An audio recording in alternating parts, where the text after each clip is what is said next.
নমস্কাৰ ছাত্ৰ ছাত্ৰীসকল। আমি যোৱাটো ভিডিঅ'ত ৰাসায়নিক সমীকৰণনো কি, ৰাসায়নিক বিক্ৰিয়ানো কি, কেনেকুৱা বস্তুবিলাক আমি ৰাসায়নিক বিক্ৰিয়া হিচাপে ক'ব পাৰোঁ বা আমি পাঠটোত কেনেকুৱা কথানো আলোচনা কৰিম, তাৰ লগতে বিক্ৰিয়জাত পদাৰ্থ কি, বিক্ৰিয়ক কি, এইসমূহ কথা আলোচনা কৰিলোঁ। গতিকে কোনোবাই যদি প্ৰথমটো ভিডিঅ' চোৱা নাই তেনেহ'লে মই ক'ম যে এইটো ভিডিঅ' চোৱাৰ আগতে প্ৰথমটো ভিডিঅ' চাই আহা। নহ'লে কি হ'ব, তাত কিছুমান বস্তু আমি শিকি আহিছোঁ যিখিনি ইয়াত প্ৰয়োগ কৰিম, নহ'লে আৰু সেই বস্তুখিনি যদি শিকি থোৱা নাই তেতিয়াহ'লে কিন্তু সমস্যা হ'ব। আৰু যদি কোনোবাই যদি আগৰ পৰা সেইসমূহ কথা জানা তেনেহ'লে কথাই নাই, কোনো ধৰণৰ সমস্যা নহয়। ঠিক আছে, এতিয়াহ'লে আমি ভিডিঅ'টোলৈ যাওঁ। এতিয়া চাবা দেই, আজি আমি আলোচনা কৰিম কি তেনেহ'লে, সন্তুলিত ৰাসায়নিক সমীকৰণ। তোমালোকে ক্লাছ 9ত এটা সূত্ৰ তোমালোকে পাই আহিছা, সেইটো হৈছে ভৰৰ নিত্যতা সূত্ৰ। এই সূত্ৰটোৰ মতে কি যে ৰাসায়নিক বিক্ৰিয়া এটাত ভৰৰ সৃষ্টি বা বিনাশ কৰিব নোৱাৰে। এই লাইনটো খুব ইম্পৰ্টেণ্ট দেই, পৰীক্ষাত আহি যাব পাৰে, গতিকে আণ্ডাৰলাইন কৰি থ'বা যে ভৰৰ নিত্যতা সূত্ৰটো কি, ভৰৰ নিত্যতা সূত্ৰৰ মতে ৰাসায়নিক বিক্ৰিয়া এটাত ভৰৰ সৃষ্টিও কৰিব নোৱাৰি, বিনাশো কৰিব নোৱাৰি। তে ইয়াৰ মানে অৰ্থটো আমি কি বুজিলোঁ? ইয়াৰ অৰ্থটো হ'ল যে যদি ধৰা 2 কেজি পৰিমাণৰ বিক্ৰিয়ক আমি এটা ৰাসায়নিক বিক্ৰিয়া কৰিবলৈ ব্যৱহাৰ কৰিছোঁ, ঠিক আছে, তেনেহ'লে বিক্ৰিয়ক কিমান ওজনৰ, কিমান পৰিমাণৰ ভৰৰ বিক্ৰিয়ক আমি ব্যৱহাৰ কৰিছোঁ? 2 কেজি। গতিকে বিক্ৰিয়াটো হোৱাৰ পাছত যিমানখিনি বিক্ৰিয়জাত পদাৰ্থ উৎপন্ন হ'ব তাৰো ভৰ কিমান হ'ব লাগিব? 2 কেজিয়ে হ'ব লাগিব। তাৰমানে 2 কেজি ৰিয়েকশ্যন কৰিলে, ৰিয়েকশ্যনটো হোৱাৰ পাছত আমি 2 কেজিয়ে লাভ কৰিব লাগিব। এনেকুৱা নহয় যে 2 কেজি আমি বিক্ৰিয়ক আমি লগালোঁ, বিক্ৰিয়কৰ মাজত আমি বিক্ৰিয়া সম্পন্ন কৰিলোঁ আৰু তাৰপিছত আমি 1.5 কেজিহে বিক্ৰিয়জাত পদাৰ্থ লাভ কৰিলোঁ। তেনেকুৱা ধৰণৰ ঘটনা কেতিয়াও ঘটিত নহয়। সদায় 2 কেজি বস্তু আমি ৰিয়েকশ্যন কৰিলে আমি ৰিজাল্টতো 2 কেজিৰে পাম, ঠিক আছে। তাৰমানে এই আগৰ যে আমি প্ৰথম এটা উদাহৰণ লৈছিলোঁ মেগনেছিয়াম, ঠিক আছে, মেগনেছিয়াম আৰু অক্সিজেনৰ মাজত আমি যে এটা বিক্ৰিয়া সম্পন্ন কৰিছিলোঁ আৰু বিক্ৰিয়াটো সম্পন্ন কৰি আমি কি পাইছিলোঁ? Magnesium oxide. তাৰমানে ধৰি লোৱা মেগনেছিয়াম আমি ব্যৱহাৰ কৰিছোঁ 1 কেজি, অক্সিজেন ব্যৱহাৰ কৰিছোঁ 1 কেজি, তাৰমানে একে টোটেল আমি কেজি বিক্ৰিয়ক ব্যৱহাৰ কৰিছোঁ? 2 কেজি বিক্ৰিয়ক ব্যৱহাৰ কৰিছোঁ। গতিকে আমি মেগনেছিয়াম অক্সাইডো আমি কেজি লাভ কৰিম? 2 কেজিয়ে লাভ কৰিম। এনেকুৱা নহয় যে 2 কেজি ব্যৱহাৰ কৰি 1 কেজি মেগনেছিয়াম অক্সাইড লাভ কৰিম। গতিকে সেইটো হৈছে ভৰৰ নিত্যতা বিধি। তাৰমানে ৰাসায়নিক বিক্ৰিয়া এটাক যিমান বিক্ৰিয়ক দিছোঁ বিক্ৰিয়াজাত পদাৰ্থ সিমানেই পাম, ঠিক আছে। গতিকে এই সূত্ৰটোৰ কাৰণেই ৰাসায়নিক সমীকৰণসমূহ আমি সমতুল কৰিবলগীয়া হয়। কেনেদৰে বা কিয় কৰিবলগীয়া হয় আমি ইয়াত এটা শিকি লওঁ, ঠিক আছে। আমি নতুন এক্সাম্পল নলওঁ, পুৰণা এক্সাম্পলটোকে লৈছোঁ।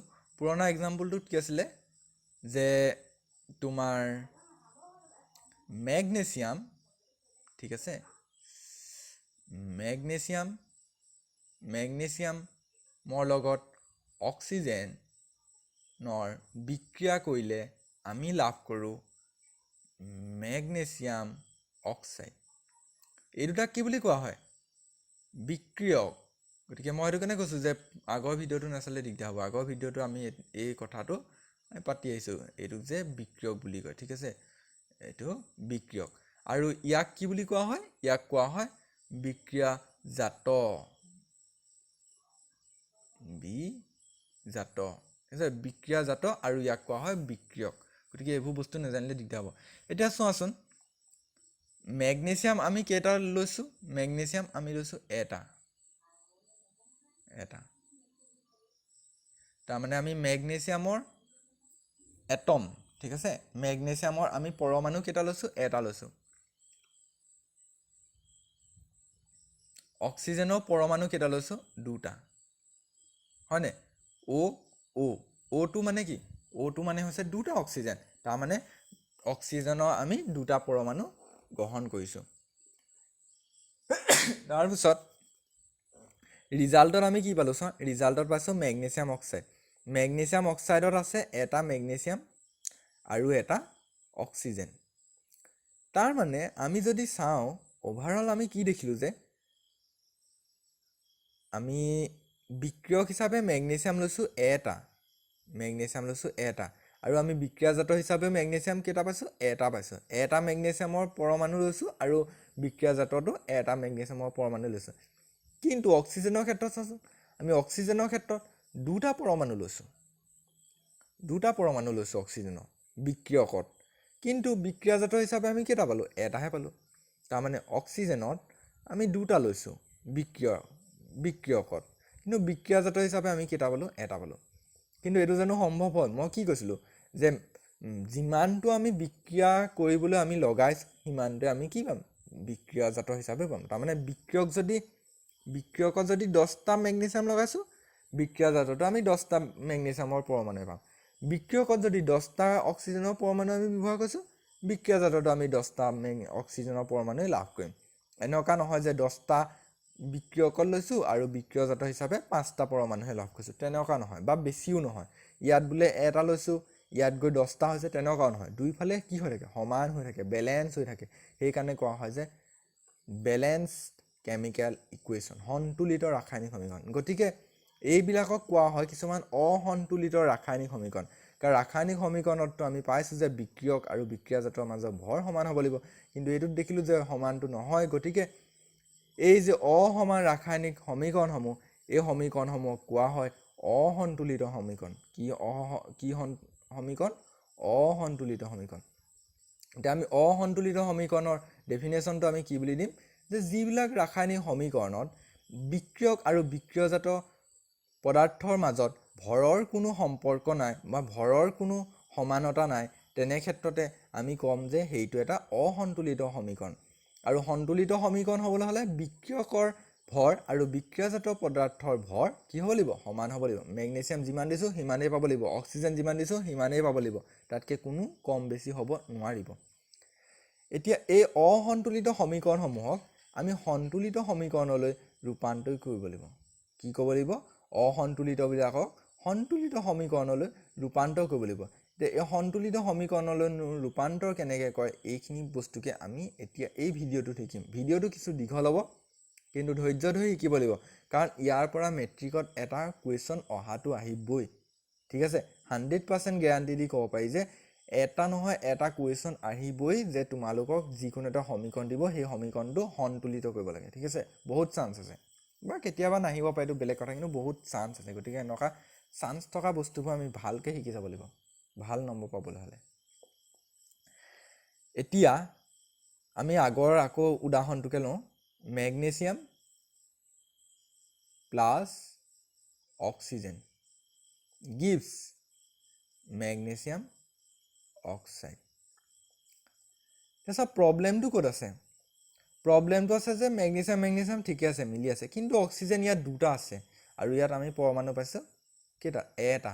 গতিকে আমি এই যে এক্সট্ৰাকৈ যে এটা লাগে, সেইটো আমি কি কৰিম গম পোৱা নে? এই এটাটোক আগত এনেকৈ 2 এটা লিখি দিম। আগত 2টো লিখা মানে কি বুজায় গম পোৱা নে? মেগনেছিয়ামো এতিয়া এইফালে দুটা হৈ গ'ল আৰু অক্সিজেনো দুটা হৈ গ'ল। তাৰমানে এই 2টো দিয়াৰ আগতে আছিলে মেগনেছিয়াম বিক্ৰিয়জাতত এইফালে তোমাৰ মেগনেছিয়াম আছিলে এটা, 2টো দিয়াৰ আগতে ইয়াতো এটাই আছিলে, অক্সিজেন আছিলে ইয়াত দুটা আৰু ইয়াত আছিলে এটা, অক্সিজেনো আছিলে কেইটা? অক্সিজেনৰ পৰমাণু আছিলে এটা। 2টো দিয়াৰ আগতে কথা কৈছোঁ, কিন্তু 2টো দিয়াৰ লগে লগে মেগনেছিয়ামৰ আগতো মেগনেছিয়ামো হৈ গ'ল দুটা, অক্সিজেনো হৈ গ'ল দুটা। তাৰমানে 2 দিয়া মানে কি? পুৰণা আগতে যিমান আছিলে মেগনেছিয়াম তাৰ লগত 2 এটা পূৰণ কৰি দিব লাগিব। সেইকাৰণে 2 × 1 = 2। আগতে অক্সিজেন যিমান আছিলে তাৰ লগত 2 এটা পূৰণ কৰি দিলোঁ। আগতে অক্সিজেন আছিলে কেইটা? এটা, এইটো এটা, তাৰ লগত 2 এটা পূৰণ কৰিলোঁ, তাৰমানে অক্সিজেন কেইটা হ'লগৈ? এতিয়া 2টা হ'লগৈ। এতিয়া তাৰমানে আমি কি পালোঁ যে অক্সিজেনে মিলিলে, অক্সিজেনো দুটা আৰু ইয়াতো দুটা।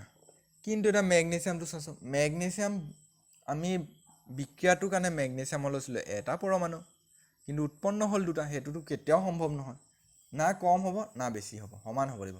গতিকে আমি কি কৰিম গম পোৱা নে? ইয়াতো এটা 2 লগাই দিম। মই কৈছোঁ নহয়, 2টো লগাই দিয়া মানে কি হ'ব? আগতে মেগনেছিয়াম কিমান আছিলে? এটা। এতিয়া 2টো লগাই দিলে সেই আগৰ নাম্বাৰটোৰ লগত এতিয়া 2টো পূৰণ কৰি দিব লাগিব, মানে 2 × 1 = কিমান হ'ব? 2। অক্সিজেনত একো লগোৱা নাই, ঠিক আছে, আগৰ দৰে আছে, তাৰমানে এইটো 2A হৈ থাকিব। তাৰমানে এতিয়া চা মেগনেছিয়াম হ'ল কেইটা 2টা, আৰু বিক্ৰিয়াটোৰ পাছত আমি মেগনেছিয়াম কেইটা পালোঁ 2টাই পাইছোঁ। অক্সিজেন আছিলে 2টা আৰু বিক্ৰিয়া কৰাৰ পাছতো আমি কেইটা পাইছোঁ 2টাই পাইছোঁ। তাৰমানে এতিয়া সন্তুলিত হ'লনে সন্তুলিত? মেগনেছিয়াম 2টা আমি দিলোঁ, ৰিজাল্টতো 2টা পালোঁ। অক্সিজেন আমি 2টা দিলোঁ, ৰিজাল্টতো 2টা পালোঁ। তাৰমানে এইটো কোৱা হ'ব এটা সন্তুলিত ৰাসায়নিক বিক্ৰিয়া। ঠিক আছে, এতিয়া এইটো ভিডিঅ'ত জাষ্ট মই ইন্ট্ৰডাকশ্যন পাৰ্টটো দিলোঁ। তাৰমানে আমি কি ক'ব লাগিব, যেতিয়া মিলি নাথাকে তেতিয়া আমি এনেদৰে আগত সংখ্যা বহাব লাগিব। তো এইটো 2 দিলোঁ, কিছুমানত 3 দিবলগীয়া হ'ব, কিছুমানত 4 দিবলগীয়া হ'ব, বেলেগ বেলেগ সংখ্যা দিব লাগিব। মুঠতে মিলাবলৈ আমি সোঁ ছাইডৰ ওজনৰ লগত সোঁ ছাইডৰ ভৰৰ লগত বাওঁ ছাইডৰ ভৰ মিলাবৰ কাৰণে আমি 2, 1, 3 যি নম্বৰ দিবলগীয়া হয় সেইবোৰ দিব লাগিব। 1 নালাগে বাৰু, 1টো এনেও নাই, মানে বাই ডিফল্ট মানে ইয়াত 1 এটাই সোমাই আছে, ঠিক আছে, 1টো নহয়। 2, 3, 4 কেতিয়াবা দুভাগৰ 3, 3 ভাগৰ 4 তেনেকুৱাও দিবলগীয়া হ'ব পাৰে, ঠিক আছে।